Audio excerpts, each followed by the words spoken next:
Hello YouTube, સ્વાગત છે આજના એક નવા મિની બ્લોગમાં। આજે આવી ગયા છે આપણે મેરડીમાના મંદિરે। તો હાલો અંદર જઈ તમને બધાને દર્શન કરાવું મેરડીમાના।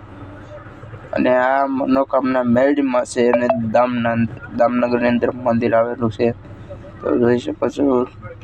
તો બધાએ દર્શન કરી લેજો અને અંદરથી નજારો બતાવી મંદિરનો।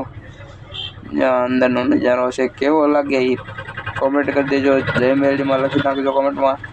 મેરડીમાના દર્શન કરી લે, પછી દર્શન કરીને બહાર નીકળી ગયા અમારા વિજયભાઈ શરીફળ વધે। મેં તમને બધાને બતાવી દીધો ઇતિહાસ, અને અહીંનો ઇતિહાસ બહુ જૂનો છે।